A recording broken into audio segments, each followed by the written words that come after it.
Let's start with muscular force. हमने ये physically कुछ contact force and non contact force बता लिखे हैं। तो सबसे पहले हम स्टार्ट करते हैं from this number 1 that is muscular force. So let's start with muscular force. ठीक है। So as you have seen in this figure, what do you understand by muscular force? वो फोर्स पुल या push that is exerted by muscles. ठीक है, that is the force resulting from the action of the muscles is known as muscular force. जैसे कि आप figure में देख रहे हो, ये बच्चा अपनी मस्कुलर फोर्स का इस्तेमाल करके legs and hands can move easily, run easily. इसी तरीके से this person is lifting an object, तो ये कांटेक्ट फोर्स में है। ठीक है, ये इस ऑब्जेक्ट को कांटेक्ट करा हुआ है, ये सरफेस के साथ कांटेक्ट में है, तो ये इजीली लिफ्ट कर पा रहा है, किसी ऑब्जेक्ट को उठा पा रहा है with the help of its muscles. Similarly ये पर्सन जो है, बच्चा जो है, आप देख रहे हैं कि ये इसके साथ जो इसकी ट्रॉली है इसके साथ ये कांटेक्ट में है, therefore it is also type of contact force, जिसकी वजह से ये अपने मस्कुलर फोर्स, हैंड के मस्कुलर फोर्स की हेल्प से इसको पुश कर पा रहा है। इसी तरीके से इसने कोई भी ऑब्जेक्ट थ्रो किया तो फर्स्टली ये इसके कांटेक्ट में था और इसने मस्कुलर फोर्स हेल्प करके इसको थ्रो कर दिया। सो हम मस्कुलर फोर्स की डेफिनेशन लिख लेते हैं। So what you understand by the muscular force? तो मस्कुलर फोर्स क्या होता है? The force resulting from action of muscles। ठीक है, the force that is exerted by muscles are known as muscular force, is known as muscular force। ठीक है, इसको ये भी कह सकते हैं पुल और push that is exerted with the help of our muscles is known as muscular force। ठीक है, या फिर हम ये कह सकते हैं पुल और पुश, और इसको हम फोर्स भी कह सकते हैं, फोर्स exerted by muscles। ठीक है, due to action of muscles is known as muscular force. इसको हम क्या बोलते हैं? Is known as muscular force. ठीक, so this is all about the muscular force. Now next is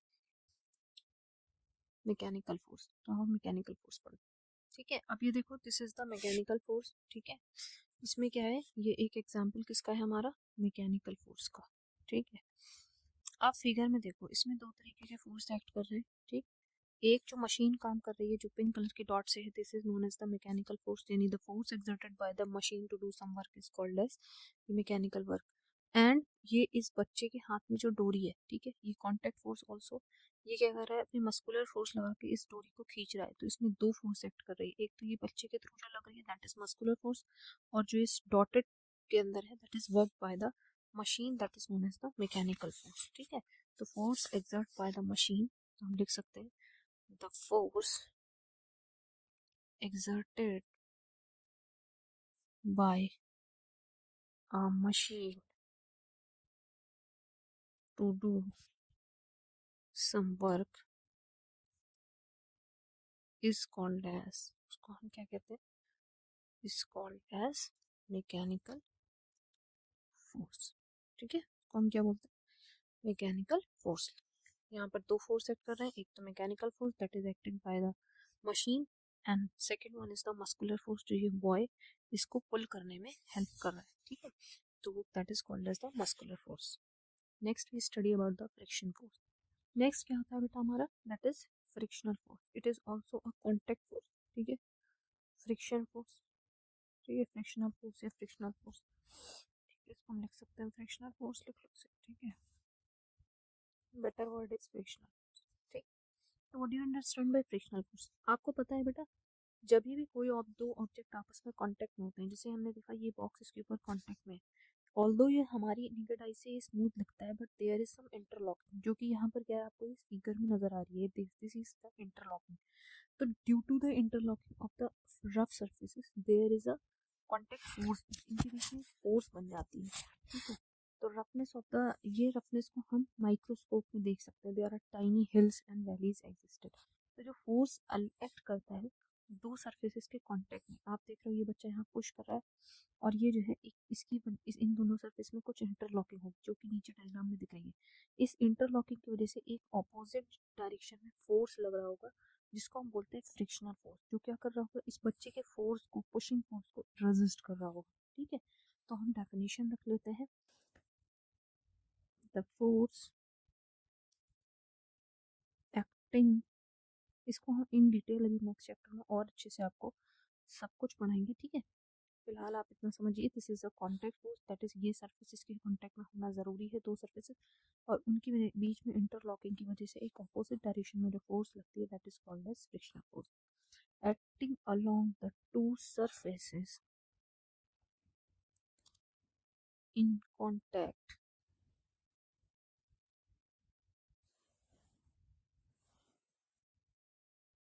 due to the interlocking of two surfaces. Obviously that अगर वो rough surface होंगी तो इंटरलॉकिंग स्ट्रांग होगी, अगर स्मूथ सरफेस होंगी तो interlocking week होगी। ठीक है, that opposes the motion of one object over the other is called as force of friction। इसको हम क्या बोलते हैं, फोर्स ऑफ फ्रिक्शन, यानी वो फोर्स जो दो सरफेस के कांटेक्ट की वजह से लगता है, किसकी वजह से, दो सरफेस की इंटरलॉकिंग की वजह से, जो किसी भी ऑब्जेक्ट के मोशन को एक ऑब्जेक्ट के दूसरे ऑब्जेक्ट, एक ऑब्जेक्ट अगर दूसरे ऑब्जेक्ट पे मूव कर रहा है तो उसके मोशन को अपोज करता है, उसको ही हम क्या कहते हैं बेटा, फोर्स ऑफ फ्रिक्शन। इसकी कुछ एडवांटेजेस होते हैं, कुछ एग्जाम्पल होते हैं जो कि अभी हम देखते हैं, live example. See here these are some of the examples of the frictional force. ठीक है, ड्यू टू फ्रिक्शन, ये सरफेस है जो भी हमारी फुट होता है, स्लीपर्स होती है, उस सरफेस के बीच में और हमारे स्लीपर के बीच में एक इंटरलॉकिंग हो जाती है, जिसकी वजह से फ्रिक्शन फोर्स लगता है। हमारी बॉडी मस्कुलर फोर्स आगे डायरेक्शन में लगाती है और ये ज़मीन की सरफेसेस को अपोजिट डायरेक्शन में फ्रिक्शन फोर्स प्रोवाइड करती है, जिसकी वजह से हम इजीली मूव कर पाते हैं। ठीक है, किसी भी कार को हम ड्राइव करते हैं वो that is also we can drive with the help of frictional force. ये मस्कुलर फोर्स लगा रही है इसको मूव कराने में। ठीक है, और जो टायर्स होते हैं उसके और सरफेस, ज़मीन की सरफेस के बीच में एक फ्रिक्शनल फोर्स होता है, जिसकी वजह से इजीली मूव कर पा रही है। ठीक है, और ये जो इसकी ग्रिप है वो भी प्रोवाइड हो रही है with the wheel with the help of friction. हम लिखते हैं with the help of friction, लिख पा रहे हैं। ब्रेकिंग जब हम ब्रेकिंग सब अप्लाई करते हैं इन केस ऑफ बाइसाइकिल, तब भी हमें फ्रिक्शन फोर्स फील होता है। रब करते हैं हैंड तो फील हीट प्रोड्यूस होती है, that is also with the help of friction. जब हम वॉक करते हैं, क्लिम करते हैं, तो इसकी सरफेस और इसके बीच में क्या होता है, फ्रिक्शन फोर्स प्रोवाइड होता है। सिमिलरली अगर हम मैच स्टिक को जलाते हैं तो उससे भी फ्रिक्शन फोर्स का एग्जाम्पल है। ये सारे किसके एग्जाम्पल है, स्कीइंग, प्लेइंग स्पोर्ट्स, किसी जार को ओपन कर पाते हैं। हम देखते हैं जब हमारा हाथ गीला होता है या चिकना होता है तो हम इजिली किसी भी जार को नहीं खोल पाते हैं। क्यों? क्योंकि फ्रिक्शन रिड्यूस हो जाता है, फ्रिक्शन रिड्यूस हो पाता है, जिसकी वजह से वो ऑब्जेक्ट स्लिपरी हो जाता है और हम इजिली उसको नहीं खोल पाते हैं। तो these are some of the example of friction. अब हम मूव करते हैं towards the non contact force, that is first one is the magnetic force. ठीक है, हमने क्या पढ़ा था, पहला हमने पढ़ा था मैग्नेटिक फोर्स लिखा। What do you understand the magnetic force? आप देख रहे हो कि ये every magnet has two poles, हर एक मैग्नेट के दो पोल होते हैं, दैट इज नॉर्थ पोल और south pole. Every magnetic piece, अगर मैं इसको बहुत छोटा छोटा छोटा छोटा काट दूं, जब भी ये नॉर्थ और साउथ में ही जब भी फ्रीली सस्पेंड किया जाएगा तो डायरेक्ट करेगा। ठीक है, तो क्या है, आप देख रहे हैं बीच में एयर है जबकि ये कॉन्टेक्ट में नहीं है। जब भी अगर हम साउथ वाले को नॉर्थ वाले के करीब ला रहे हैं तो दे पुल ईच अदर। यहाँ पे क्या कर रहे हैं, ये एक दूसरे को पुल कर रहे हैं, यानी कि ये अट्रैक्ट कर रहे हैं। तो due to the force of attraction की वजह से ये दोनों एक दूसरे को पुल कर रहे हैं। सिमिलरली अगर आप देखो कि ये सिमिलर पोल है, नॉर्थ नॉर्थ को अगर हम करीब लाएंगे तो दे पुशेज ईच अदर, क्या करेंगे, एक दूसरे को पुश करेंगे। तो this is due to the force of repulsion. So the force, इसकी हम डेफिनेशन लिख लेते हैं, the force that is, so we write that is, यहाँ पे लिख लेते हैं द फोर्स ऑफ अट्रैक्शन और repulsion between moving magnetic material, ठीक है, कोई भी दो मैग्नेटिक मटेरियल है उसके बीच में जो फोर्स लगती है that is called as the force of attraction और repulsion between the moving magnetic material is called as magnetic force. उसको हम क्या बोलते हैं बेटा? Magnetic force. अब जो आप देख रहे हैं फिगर में, when they opposite pole comes together they attract each other, तो इसको हम क्या बोलते हैं? First one is known as force of attraction. पहले वाली कोई फिगर का जो फोर्स लग रहा है that is called force of attraction. When the similar poles comes together they pushes each other or repels each other, therefore this force is known as force of repulsion। इसको हम क्या बोलेंगे बेटा? Force of repulsion। ठीक है, so this is all about the magnetic force। next we move towards the now next is the electrostatic force. ठीक है, क्या होता है ये हमारा? Electrostatic force. अभी हम आपको इसमें दिखाते हैं, ठीक है, बस पहले इसको समझो क्या होता है बेटा। आपने पढ़ा होगा कि all the matter is made up of tiny particles called atom, यानी हर एक कोई भी हमारा मैटर होता है, चाहे वो ये ऑल द मैटर, ठीक है, जितना भी मैटर है is made up of small tiny units called atom। ये आपने पढ़ा होगा, ठीक है। तो क्या होता है बेटा कि अगर हम एक ऑब्जेक्ट को दूसरे ऑब्जेक्ट से रब करते हैं तो क्या होता है कि कुछ इलेक्ट्रॉन क्या होते हैं, जैसे सपोज करिए बलून दिख रहा है, हमने बलून क्या किया, किसी सिल्क क्लॉथ से या किसी भी, जैसे फॉर एग्जांपल कोम्ब है, ठीक है, या कोई ग्लास रॉड है, ग्लास रॉड लिया मैंने और इस ग्लास रॉड को सिल्क के कपड़े के साथ मैंने रब किया, तो क्या होता है बेटा, इसकी ग्लास रॉड के इलेक्ट्रॉन जो है इसमें टूट के गिर जाते हैं, ठीक है, क्योंकि आउटर मोस्ट इलेक्ट्रॉन होते हैं। तो इसमें क्या हो जाता है, this glass rod become positive charge, this become negatively charge. तो क्या होता है कि there is a force of attraction between the two opposite charges. जिस तरीके से मैग्नेट होता है उसमें अपोजिट पोल अट्रैक्ट करते हैं, इसी तरीके से अपोजिट चार्जेस अट्रैक्ट करते हैं, तो the force due to the charge particles is known as electrostatic force. इसको भी हम आपको दिखाते हैं, पहले हम अच्छा सा इसको दिखाते हैं आपको, एक मिनट रुकिए। जैसे देखिए बेटा, आपको ये दिख रहा होगा फिगर, ठीक है, इसमें क्या है, बलून के पास सेम पॉजिटिव नेगेटिव चार्जेस है।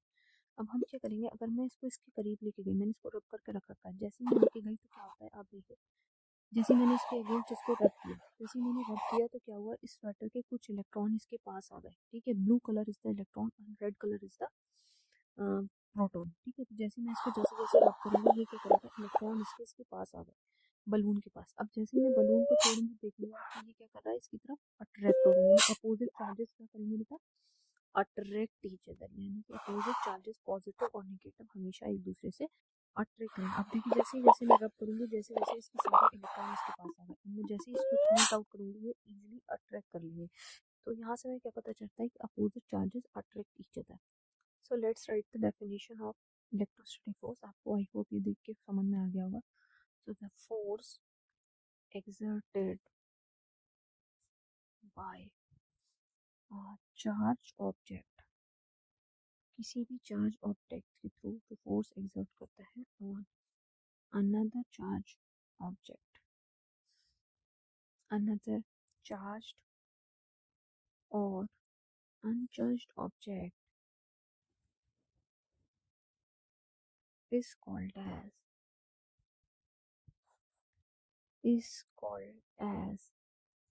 Electrostatic force. क्या बोलते हैं इसको बेटा? Electrostatic force. And similar charges repel each other while opposite charges attract each other, जैसे कि हमने अभी देखा था। So these are some of the important points you can write, that similar charges that is positive और negative. अगर दो negative charges हो या दो पॉजिटिव चार्जेस, ठीक है, ये लिख लो। Similar charges always repels each other, क्या करते हैं, they repels each other. Similarly opposite charges क्या करते हैं बेटा, attract each other. Opposite charges, जैसे फॉर एग्जांपल पॉजिटिव नेगेटिव और नेगेटिव पॉजिटिव, ये दोनों अपोजिट चार्जेस हैं, दे अट्रैक्ट ईच अदर और पुल्स ईच अदर, ठीक है। सिमिलर चार्जेस क्या करते हैं, दे रिपल्स ईच अदर और push each other, while and जो opposite charges हैं that attract each other or pulls each other. So this is all about electrostatic force. So next we study about the gravitational force. क्या बोलते हैं इसको बेटा, gravitational force, ठीक है बेटा। तो what do you understand by gravitational force, जैसे कि आपको फिगर में नजर आ रहा है, ये हमारी अर्थ है, तो अर्थ इज द स्ट्रॉन्गेस्ट, अर्थ के पास एक स्ट्रॉन्गेस्ट अट्रैक्टिव फोर्स है, जिसकी वजह से अर्थ क्या करती है, सारे ऑब्जेक्ट्स को अपनी तरफ अट्रैक्ट करी हुई है, ठीक है। जैसे आप ये देख रहे हो ट्री रुका हुआ है, इसमें से ये एप्पल फॉल कर रहा है, ठीक है, this apple falls towards the, जब भी एप्पल है या कोई भी चीज़ है वो गिरेगा तो हमेशा अर्थ की सरफेस की तरफ जाएगा, क्यों, क्योंकि अर्थ के पास एक स्ट्रॉन्ग अट्रैक्टिव पुल है, जिसकी वजह से अर्थ क्या करती है, सारी चीज़ों को अपनी तरफ खींचती है, ठीक है। तो जो अर्थ है अपनी तरफ सारी चीज़ों को पुल करी हुई है, खींची हुई है, जैसे हम लोग हैं, हम रुके हुए हैं आसानी से सरफेस ऑफ द अर्थ के ऊपर, जंप करते हैं तो अर्थ पे ही जाके गिरते हैं, ये कैट है या कोई भी एनिमल है वो इजीली रुका हुआ है, बर्ड्स हैं जितनी भी आपको दिख रही है, बर्ड्स भी क्या है, अर्थ की तरफ अट्रैक्टेड है, बिल्डिंग्स से कोई भी छलांग लगाता है वो हमेशा नीचे ही जाता है, ऊपर क्यों नहीं जाता, मून एक अपनी ऑर्बिट पे मूव कर रहा है, क्यों, तो all these are because of the force that is called as gravitational force, force of gravity, ठीक है। The force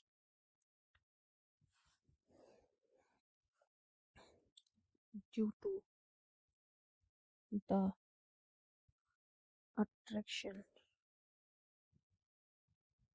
between earth and the objects is called as gravity, इसको हम ग्रेविटी बोलते हैं, और फोर्स ऑफ ग्रेविटी, ठीक है। अब क्या होता है बेटा, कि जिस तरीके से हमने पढ़ा था कि कोई भी ऑब्जेक्ट है हम उसको ड्रॉप करते हैं, ठीक है, उसकी मास कुछ ना कुछ m है और वो एक्सेलरेट होकर अर्थ की तरफ जाता है, तो हम क्या बोलते हैं कि वो that is acceleration due to gravity. अगर हम कोई, हमने पढ़ा था कि हमारा मस्कुलर फोर्स लगाते हैं, एफ फोर्स लगाया किसी मास m पे, हमने किक किया और वो एक्सेलरेट होकर अपनी स्पीड चेंज करके कुछ एक्स्ट्रा चेंज पे पहुंच जाती है स्पीड पे, तो हम उसको बोलते हैं F is equal to m, mass को हमने एक्सेलरेट करा दिया, ठीक है, तो वो हमारा पर्टिकुलर किसी भी वैल्यू को फोर्स को निकाल सकता है।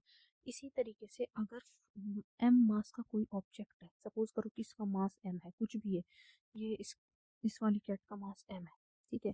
अब क्या है, ये अर्थ की तरफ अगर हम उछाल के इसको फेंके, या ये ऑब्जेक्ट जो यहाँ से ड्रॉप हो रहा है फ्रॉम द अर्थ की सरफेस की तरफ, उसका मास m है, ठीक है। जब हम इसको ड्रॉप करेंगे, यहाँ पे ये रुका हुआ है, ठीक है, रुकी हुई है, लेकिन जब ये अर्थ की तरफ जाएगी तो कुछ एक्सेलरेशन के साथ जाएगी, तो ग्रेविटी की वजह से जो एक्सेलरेट हो रही है ऑब्जेक्ट, अपनी स्पीड चेंज कर रही है पर सेकंड, उसको हम बोलते हैं एक्सेलरेशन ड्यू टू ग्रेविटी, जिसको किससे रिप्रेजेंट किया जाता है बेटा, जी।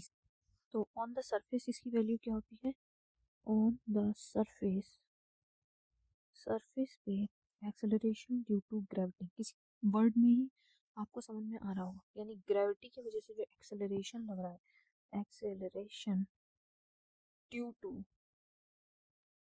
ग्रेविटी, यानी स्पीड चेंज जो ग्रेविटी की वजह से आ रहा है, उसको हम बोलते हैं एक्सेलरेशन ड्यू टू ग्रेविटी। इसकी वैल्यू जी होती है, g is equal to 9.8 metre per second square on earth surface, on surface of earth, earth की सरफेस पे इसकी वैल्यू फिक्स होती है 9.8 मीटर पर सेकेंड स्क्वायर, ठीक है। तो हमें क्या पता चलना है कि ग्रेविटी की फोर्स ड्यू टू ग्रेविटी कैसे निकालेंगे, the force due to gravity is equal to mass, किसी भी मास ऑब्जेक्ट को, it is accelerated towards earth with the help of 9.8 metre per second square acceleration. तो ग्रेविटी की वजह से एक्सेलरेशन लगा, यानी मास m को अर्थ की तरफ किस एक्सेलरेशन से अट्रैक्ट होना, that is F is equals to mg, got it. अब एक यूनिट होती है बेटा फोर्स की, किलोग्राम, 1 किलोग्राम फोर्स जो कि होता है 9.8 न्यूटन। तो ये कैसे होता है, एक्चुअली में क्या है कि अगर मास m, हमने जैसे फॉर्मूला निकाला, वो अर्थ की तरफ ड्रॉप हो रहा है, ये हमारी अर्थ सरफेस है फॉर एग्जांपल, तो अर्थ जिस एक्सेलरेशन से इसको अट्रैक्ट कर रही है तो वो जी हो जाएगा। तो फोर्स अगर हम ड्यू टू ग्रेविटी देखें, that should be equal to mass into g, ठीक है। अगर यही मास की वैल्यू फिक्स कर दी जाए कि if mass m is equals to 1 kilogram, अगर ये मास 1 किलोग्राम हो जाए तो फोर्स ड्यू टू ग्रेविटी कितना हो जाएगा 1 किलोग्राम। जी की वैल्यू फिक्स है, that is 9.8 metre per second square. ये क्या हो जाएगा बेटा हमारा 1 into 9.8 is 9.8 kilogram metre per second square, और kilogram metre per second square ही क्या होता है हमारा न्यूटन। यानी कि 1 kgf की वैल्यू कितनी होती है 9.8 Newton. This is how it rights, ठीक है। तो ये आपको हमेशा याद रखना है, this is also the unit of force. So let's study हम न्यू टॉपिक पढ़ते हैं, दैट इज प्रेशर। तो प्रेशर का मतलब क्या होता है बेटा, द फोर्स एक्सर्टेड, फोर्स क्या पुल या push exerted per unit area, ठीक है। तो हम डेफिनेशन लिख लेते हैं, फिर हम आपको समझाते हैं अच्छे से एक में। That is force exerted per unit area is called, इसको हम क्या बोलते हैं प्रेशर।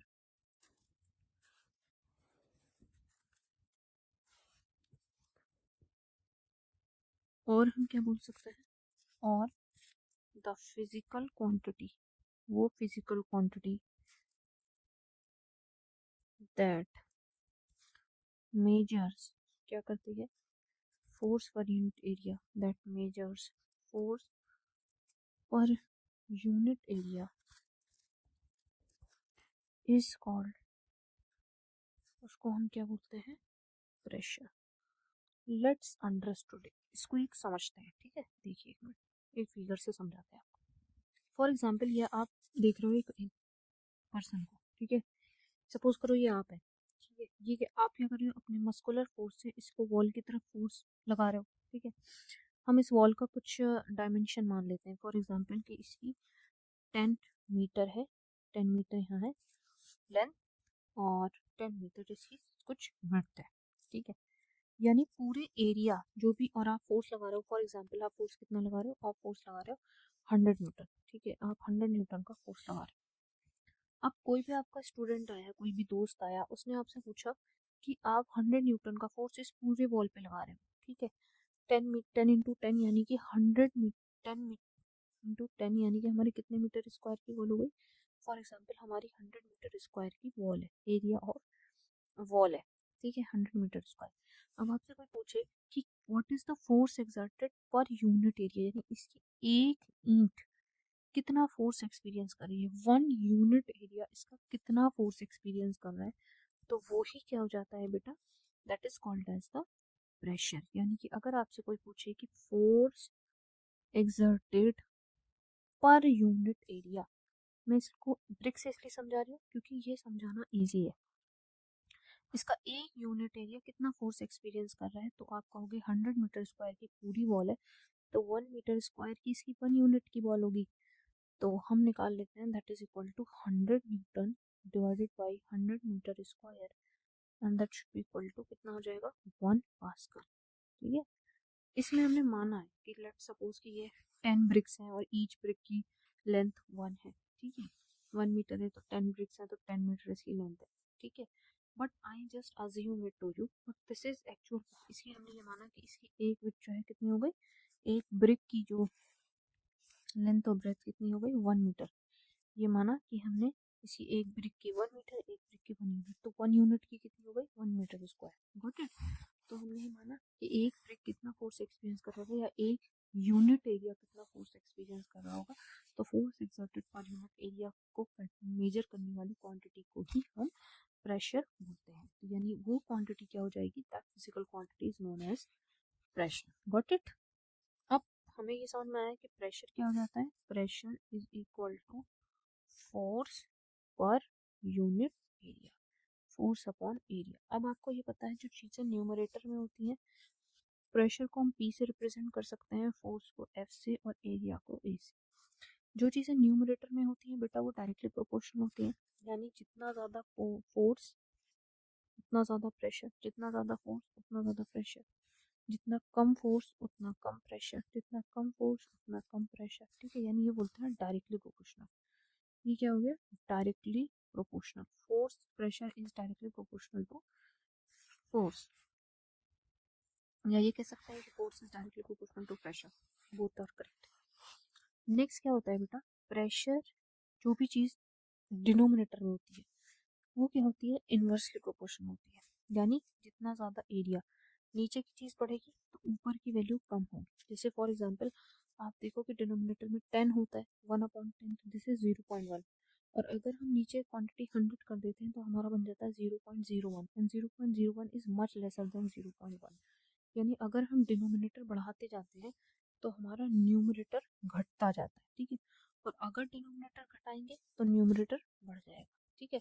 इसका भी एग्जांपल देख लेते हैं कि अगर 0.1 है नीचे तो ऊपर 10 आ जाएगा, और अगर 0.01 है तो ऊपर हमारा 100 आ जाता है, ठीक है।